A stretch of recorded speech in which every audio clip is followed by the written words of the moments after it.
L'Odyssée galactique de Benoît et Léa. Il était une fois, dans un quartier résidentiel paisible, deux amis aventureux prénommés Benoît et Léa. Ces deux enfants étaient réputés comme étant les plus imaginatifs de toute la ville. Chaque été, ils se lançaient dans des voyages extraordinaires dans leur esprit, inspirés par les livres de science-fiction qu'ils lisaient et les nuits passées à contempler les étoiles. Cet été allait être leur aventure la plus extraordinaire. Tout a commencé un soir, alors que Benoît et Léa étaient assis dans la cabane dans l'arbre de Benoît, leur endroit préféré pour planifier leurs escapades. Benoît était un jeune garçon aux cheveux bouclés et sauvages, portant des lunettes qui glissaient constamment sur son nez. Léa, quant à elle, était une fille audacieuse et libre, qui adorait les écharpes colorées. Léa, tu sais, j'ai réfléchi, dit Léa en fixant le ciel étoilé. Et si nous pouvions voyager à travers la galaxie ? Imagine tous les mondes extraterrestres et les étranges créatures que nous pourrions découvrir. Les yeux de Benoît s'élargirent, et il hocha la tête avec enthousiasme. Ce serait incroyable, Léa. Mais comment pourrions-nous faire ça ? Léa se pencha plus près, sa voix à peine au-dessus d'un chuchotement. J'ai trouvé quelque chose dans l'un des vieux livres de science de mon oncle. C'est un plan pour une machine espace-temps. Si nous pouvons la construire, nous pourrions peut-être voyager n'importe où dans l'univers. Le cœur de Benoît battit d'excitation.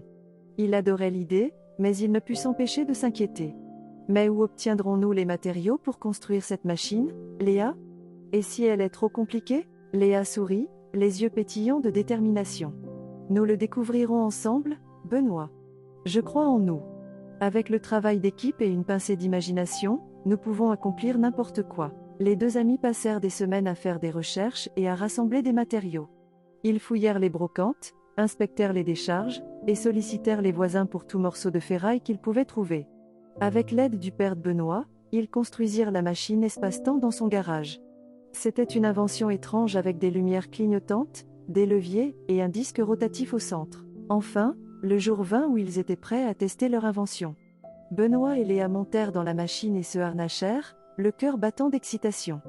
Léa ajusta les coordonnées pendant que Benoît tirait sur le levier. La machine s'anima, et soudain, ils furent propulsés à travers la galaxie. Leur premier arrêt fut une planète vivante et luxuriante appelée Zorbla. Son ciel était d'un vert hypnotisant, et les arbres avaient des feuilles scintillantes qui chantaient lorsque le vent les faisait frémir. Ils firent la connaissance d'une créature amicale à 4 bras nommée Glip, qui leur apprit à se balancer sur les vignes et à communiquer avec la faune locale. Ensuite, ils visitèrent la cité flottante de Nébulon, une métropole animée qui flottait dans les nuages. Benoît et Léa furent émerveillés par la technologie anti-gravité, et se régalèrent de barbe à papa qui ne fondait jamais. Ils se lièrent d'amitié avec les habitants, qui avaient des ailes comme les oiseaux et se déplaçaient sans effort dans la cité. Leur voyage les conduisit ensuite à la cité sous-marine d'Aquaria, où ils se lièrent d'amitié avec une race de sirènes. Ils explorèrent des épaves anciennes, chevauchèrent le dos de tortues de mer géantes et apprirent à communiquer à travers une danse complexe de lumière et de couleurs. Alors qu'ils voyagèrent d'un monde fantastique à l'autre, Benoît et Léa réalisèrent que leur machine espace-temps ne leur permettait pas seulement de découvrir différents endroits, mais aussi de se lier d'amitié avec des êtres de toutes les origines. Ils apprirent l'acceptation, la compréhension et l'unité. Cependant, chaque aventure comporte son lot de défis. Un jour, leur machine espace-temps tomba en panne sur la planète désertique de Pyros. Le soleil brûlant s'abattait impitoyablement, et ils se retrouvèrent coincés sans moyen de rentrer chez eux. Benoît et Léa étaient découragés, mais ils savaient que renoncer n'était pas une option. Ils demandèrent de l'aide aux habitants, un groupe de créatures ressemblant à des lézards, pleines de ressources.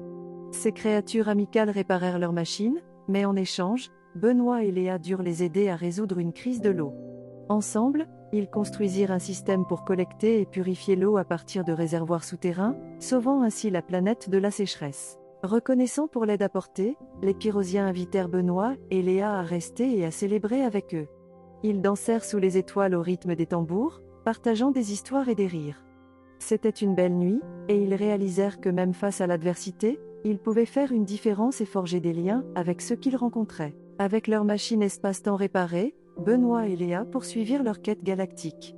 Ils visitèrent d'innombrables planètes, chacune avec ses merveilles et ses défis uniques, mais ils les affrontèrent tous avec courage, imagination et amitié. Enfin, après un été rempli d'aventures incroyables, Benoît et Léa rentrèrent chez eux.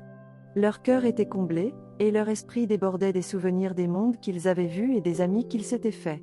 Leur voyage extraordinaire leur avait appris que l'univers était vaste et rempli de merveilles, mais ce qui comptait vraiment, c'étaient les liens qu'ils avaient noués en cours de route. Alors qu'ils étaient assis une dernière fois dans la cabane dans l'arbre de Benoît, contemplant les étoiles, ils savaient que même si leur machine espace-temps était de retour dans le garage, leurs aventures étaient loin d'être terminées. Avec l'imagination et l'amitié comme leur boussole, Benoît et Léa continueraient à explorer les possibilités infinies de l'univers, une aventure à la fois. Et ainsi, au cœur de leur quartier résidentiel paisible, deux enfants aux rêves sauvages et à l'imagination sans limite poursuivirent leur voyage cosmique, rappelant à tous que l'univers n'est que aussi grand que les limites de l'imagination.